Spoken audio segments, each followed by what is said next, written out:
20 de noviembre de 1917. 6:20 de la mañana. El amanecer apenas rompe sobre la llanura de Picardía. La niebla se adhiere al suelo como una mortaja. En la oscuridad, algo se mueve. Un rugido metálico. Un temblor en la tierra.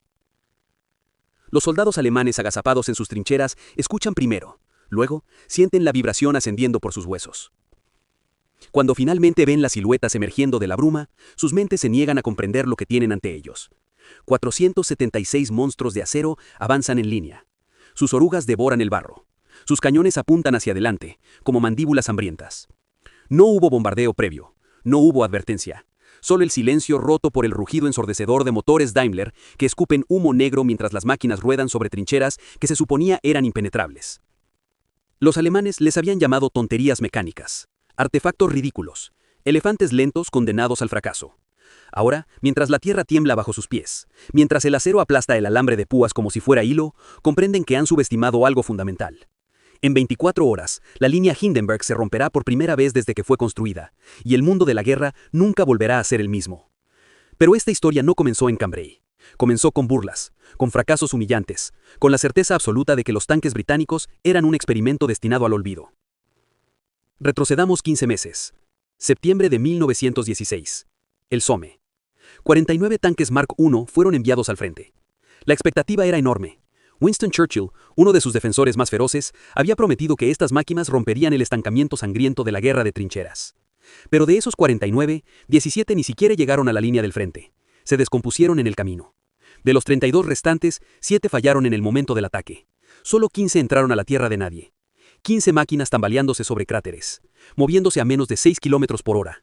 Algunas quedaron atrapadas en el lodo, otras fueron alcanzadas por artillería alemana. Dentro de ellas, hombres jóvenes, sin experiencia de combate, luchaban contra un calor infernal, vapores tóxicos y la total desorientación. La visibilidad era prácticamente nula, el ruido ensordecedor. El metal vibraba tanto que los huesos dolían. Los resultados fueron, en el mejor de los casos, mixtos. Sí, causaron terror inicial en las trincheras alemanas. Testimonios alemanes describieron el momento como apocalíptico, criaturas mecánicas saliendo de la niebla, invulnerables a las balas, avanzando implacables. Algunos soldados huyeron, pero el alto mando alemán observó con frialdad. Contaron las bajas, midieron el terreno, y llegaron a una conclusión devastadora. Los tanques eran lentos, poco confiables y vulnerables.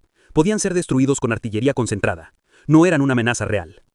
Esta evaluación se reforzó en los meses siguientes. En la primavera de 1917, en la batalla de Arras, los alemanes capturaron su primer tanque intacto, el número 799, un Mark II. Lo desarmaron pieza por pieza, lo midieron, lo fotografiaron, realizaron pruebas de penetración de blindaje, descubrieron que las balas especiales, las K-rounds de calibre especial, podían perforar el acero. Los oficiales alemanes se sintieron vindicados. Este monstruo británico tenía pies de barro. Para mediados de 1917, el miedo inicial había desaparecido por completo. Los soldados alemanes de primera línea habían aprendido a enfrentarlos. Granadas en las orugas, fuego concentrado de ametralladoras en las ranuras de visión, artillería de campo disparando a quemarropa. Los tanques británicos seguían siendo lentos, seguían descomponiéndose, seguían quedando atascados en terreno destrozado por bombardeos. En la tercera batalla de Ypres, conocida como Passchendaele, los tanques se hundieron literalmente en el pantano de lodo. Fueron casi inútiles. El escepticismo se extendió como un virus, incluso dentro del ejército británico. Muchos oficiales consideraban a los tanques una distracción costosa, un experimento fallido que consumía recursos que podrían usarse en artillería o infantería. Los alemanes, confiados, apenas invirtieron en desarrollo propio de tanques. ¿Para qué?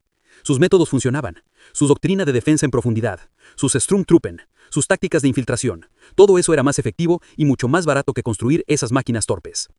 Pero había hombres que no se rendían. El brigadier general Hugh Ellis, comandante del recién formado cuerpo de tanques británicos, sabía que el problema no eran los tanques en sí, sino cómo se estaban usando. Habían sido desplegados en pequeños grupos, en terreno inadecuado, sin coordinación real con la infantería. Ellis creía que con el terreno correcto, con números suficientes, con el elemento sorpresa, los tanques podían demostrar su verdadero potencial. Su oficial de Estado Mayor, el coronel J.F.C. Fuller, compartía esa visión. Fuller era un pensador poco convencional, obsesionado con la idea de la guerra móvil.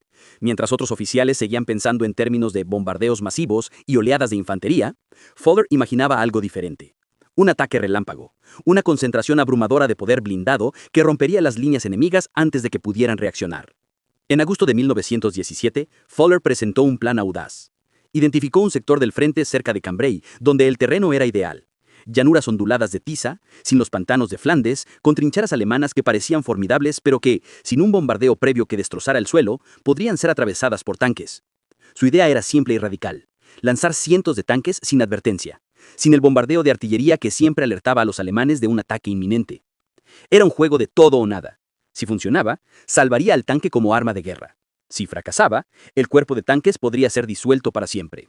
El general Julian Byng, comandante del Tercer Ejército, adoptó el plan. Se ordenó el máximo secreto. Los tanques se movieron al frente por la noche, cubiertos, camuflados. No se permitió ninguna comunicación inalámbrica que pudiera ser interceptada.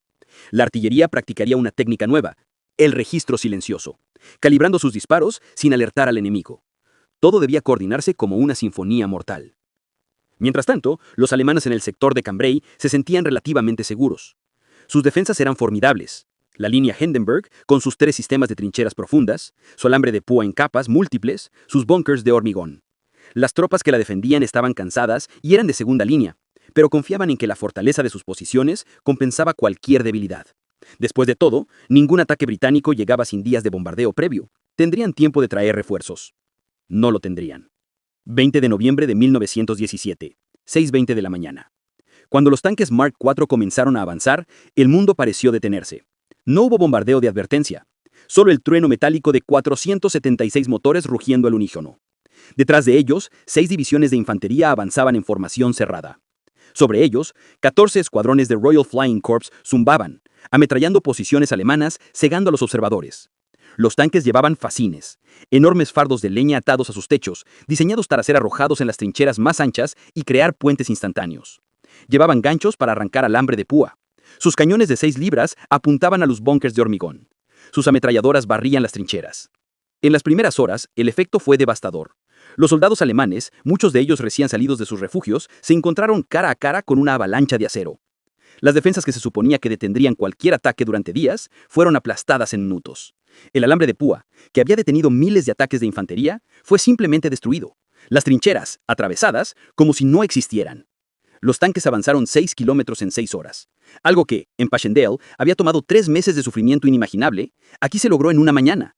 Las aldeas de Everencourt y Greencourt cayeron. Flesquières resistió más tiempo, defendida por un regimiento de artillería alemán específicamente entrenado en tácticas antitanque, pero finalmente también cedió. Para el mediodía, el ejército británico había capturado más de 7.500 prisioneros alemanes, casi 100 cañones de campaña, cientos de ametralladoras. Las bajas británicas fueron notablemente bajas, alrededor de 4.000 hombres, la mitad de lo que se esperaba en operaciones similares. Era, en términos de la Gran Guerra, un milagro. Las campanas de las iglesias repincaron en Londres. Era la primera vez que desde el inicio de la guerra se celebraba una victoria de esta magnitud. Los periódicos declararon que los tanques habían roto el estancamiento, que la guerra móvil había regresado, que el fin estaba cerca. Pero en el campo de batalla, la realidad era más complicada. De los 476 tanques que iniciaron el ataque, 180 quedaron fuera de combate el primer día. Solo 65 fueron destruidos por fuego enemigo. El resto, 115 máquinas, simplemente fallaron. Problemas mecánicos, orugas rotas, motores sobrecalentados. Quedaron atascados en cráteres o trincheras. La tecnología, aunque mejorada desde el Somme, seguía siendo frágil. Además, el alto comando británico cometió un error crítico. Esperaban que la caballería explotara la brecha abierta por los tanques, pero la caballería, a pesar de su nobleza romántica, era inútil contra ametralladoras y alambre de púa. No pudieron avanzar. Los refuerzos de infantería no llegaron a tiempo. El impulso inicial se desvaneció. Los alemanes, sorprendidos pero no destruidos, reaccionaron con velocidad impresionante. Refuerzos fueron traídos desde el frente oriental, donde Rusia acababa de colapsar. 20 divisiones alemanas se movilizaron en días. El 30 de noviembre lanzaron un contraataque masivo usando sus propias tácticas innovadoras. Bombardeos cortos pero intensos con gas venenoso y explosivos, seguidos de oleadas de Sturmtruppen infiltrándose por los flancos. El contraataque fue devastador. En el sur del saliente creado por el avance británico, las líneas se rompieron. Solo la intervención heroica de formaciones de élite como la División de Guardias y una brigada de tanques de reserva evitaron un desastre total. Para el 5 de diciembre, los británicos habían sido empujados casi de vuelta a sus posiciones originales. El balance final fue amargo. Aproximadamente 45.000 bajas de cada lado. Terreno ganado y luego perdido. Cambrai no cambió el mapa, no acortó la guerra. En términos tácticos inmediatos, fue casi un empate. Pero en términos históricos, Cambrai cambió todo. Por primera vez, los tanques habían demostrado que podían romper defensas que se consideraban impenetrables. Por primera vez, la guerra de movimiento había regresado, aunque fuera brevemente al frente occidental. Por primera vez, los comandantes militares de todos los bandos tuvieron que aceptar una verdad incómoda. El futuro de la guerra estaba en la armadura y la movilidad, no solo en la artillería y la infantería. Los alemanes, que habían ridiculizado los tanques durante más de un año, ahora los tomaban en serio. Muy en serio. Durante el contraataque de Cambrai, capturaron más de 100 tanques Mark IV. Aproximadamente 40 fueron restaurados y puestos en servicio alemán. Irónicamente, Alemania usó más tanques británicos capturados que los propios tanques A-7B que produjeron. Solo 18 A-7Bs fueron construidos durante toda la guerra. Los alemanes nunca alcanzaron a los aliados en producción de tanques, pero aprendieron la lección. Para los británicos, Cambrai fue una validación dolorosa. Sí, los tanques funcionaban, pero necesitaban mejoras, mejor blindaje, motores más confiables, mejor coordinación con infantería y artillería. Durante el invierno de 1917-1918 se implementaron cambios masivos. Se desarrolló el Mark V con transmisión mejorada. Se perfeccionaron las tácticas de armas combinadas. Se estableció doctrina sobre cómo usar tanques en masa. En 1918, durante la ofensiva de los 100 días, los tanques británicos serían una fuerza imparable. En la batalla de Amiens, en agosto, más de 300 tanques Mark V, junto con los nuevos Whippets ligeros, atravesaron las líneas alemanas en un anticipo de la guerra blindada moderna. El general Erich Ludendorff, jefe del Estado Mayor alemán, llamó al 8 de agosto de 1918 el Día Negro del Ejército Alemán. Los tanques habían quebrado la moral alemana de manera irreversible. Pero todo comenzó en Cambrai. En esa mañana brumosa de noviembre, cuando 476 monstruos de acero emergieron del silencio y destrozaron las certezas de una generación. La burla había sido castigada. Los alemanes habían llamado a los tanques lentos e inútiles. Los habían considerado curiosidades mecánicas, fáciles de destruir, no dignas de imitación. Esa arrogancia les costó caro. No solo en Cambrai, sino en toda la campaña de 1918. Para cuando Alemania finalmente aceptó que necesitaba tanques, era demasiado tarde. La industria estaba agotada por el bloqueo aliado. Los recursos escaseaban. Y lo más importante, el tiempo se había acabado. El Regimiento Real de Tanques del Ejército Británico aún conmemora el Día de Cambrai cada 20 de noviembre. Es un recordatorio de que las ideas más radicales, las tecnologías más ridiculizadas, a veces son las que cambian el curso de la historia. Es un recordatorio de que la innovación requiere coraje, no solo para inventar algo nuevo, sino para insistir cuando el mundo te dice que estás equivocado. En 1917, el mundo se burlaba de los tanques. Para 1918, el mundo les temía. Y en las décadas siguientes, cuando la Segunda Guerra Mundial estallara y los tanques Panzer alemanes aplastaran Europa con la doctrina de Blitzkrieg, todos entenderían la lección final de Cambrai. Que subestimar una nueva tecnología no es solo un error táctico, es una sentencia de derrota. 20 de noviembre de 1917, 6:20 de la mañana. El amanecer sobre Cambrai. Ese fue el momento en que la guerra dejó de ser lo que era y se convirtió en lo que sería. Ese fue el momento en que las burlas se convirtieron en terror. Ese fue el momento en que 476 monstruos de acero emergieron del silencio y destrozaron las certezas de una generación. La línea Hindenburg, impenetrable, cayó en 24 horas, y con ella cayó la vieja forma de hacer la guerra. Los tanques habían llegado para quedarse, y el mundo nunca volvió a ser el mismo.